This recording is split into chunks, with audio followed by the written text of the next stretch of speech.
If you want to get better at CrossFit, learning how to do a toes to bar is super, super important. And when it comes to a toes to bar, most people get a lot of things wrong. Today, I'm going to walk you through exactly how to master your toes to bar. The positions, the kit, the progressions, and exactly how to do it.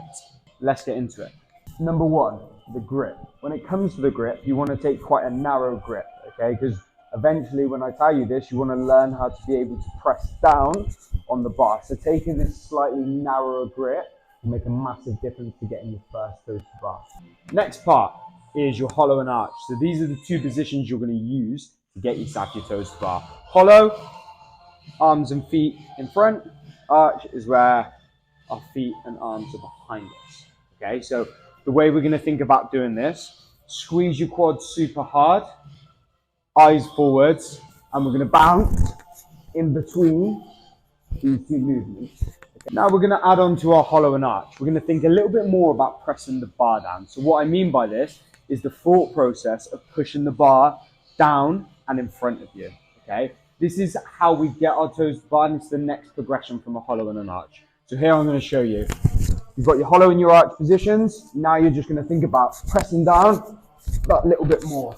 Pull the bar down to your feet.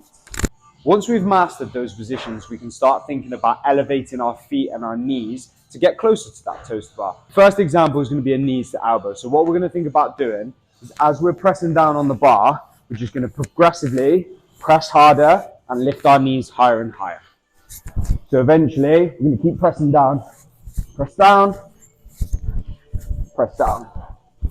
Now, this is really similar, but a little bit harder. We're going to do the same thing, but straight legs. So we're going to progressively elevate our feet a little bit higher each rep, but instead, our legs are straight. Okay, so again, we're thinking about in that top position, hips behind the bar and hands in front. Okay, if our hips are in front of the bar as we elevate our feet, we're going to end up in a really weird swing.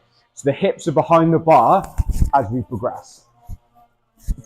Squeeze those quads. Hopefully by this point, we may have got our first toes to bar. Now when it comes to linking, there's a really small change you can make to make linking toes to bar easier. So once your feet touches the top of the bar, what I want you to think about is pressing your feet out and around. If our feet drop dead down, then we can't link them. An example here. We end up in that weird swing. So what we want to think about is pressing the feet away so we can fall back into that arch position.